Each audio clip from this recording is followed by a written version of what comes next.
Have you ever felt completely drained after talking to someone? Like your good mood just vanished into thin air? If so, you might have just encountered an emotional vampire. No, I'm not talking about mythical creatures from movies. I'm talking about real people who often unintentionally feed on your emotional energy, leaving you feeling exhausted, anxious, and empty. Let's dive into the psychology behind these draining dynamics, and more importantly, learn how to protect our own energy. Emotional vampires come in many forms. There's the victim, who constantly believes the world is against them and uses your sympathy as their main source of energy. Everything is a crisis, and you're their go-to rescuer. Then there's the narcissist. For them, everything is about them. They'll talk endlessly about their achievements and problems, but show little interest in your life. You exist to be their audience and admire them. We also have the critic, who loves to point out your flaws and mistakes, often disguised as helpful advice.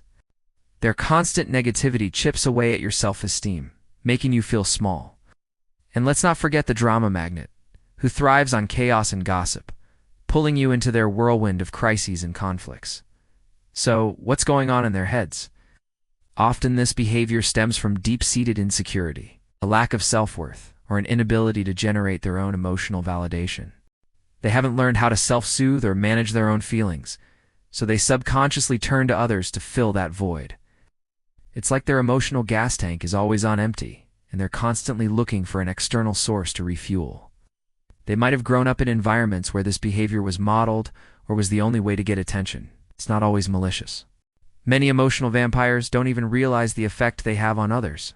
They're simply using a coping mechanism they've developed over time. Recognizing you're in a draining dynamic is the first step. Pay attention to your body. Do you feel your muscles tense up when a certain person calls? Do you feel tired or irritable after spending time with them?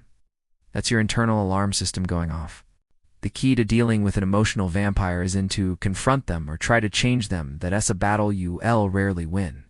The goal is to protect your own peace and energy. So how do you do that? The most powerful tool you have is setting boundaries. It's not about being rude. It's about being clear. You can say things like, "I only have 5 minutes to talk right now." Or, "I appreciate you sharing, but I don't have the emotional capacity to discuss this at the moment." Limit the time you spend with them. You don't have to cut them off completely, especially if it's a family member or coworker. But you can control the frequency and duration of your interactions. Another technique is to practice what psychologists call detached empathy.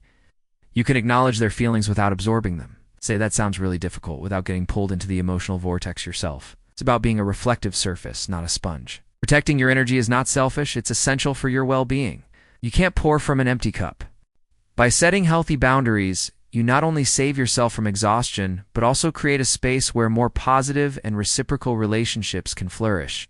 What are your experiences with emotional vampires? Share your thoughts and strategies in the comments below. If you found this helpful, please give this video a like and subscribe for more insights into psychology and self-improvement. Thanks for watching.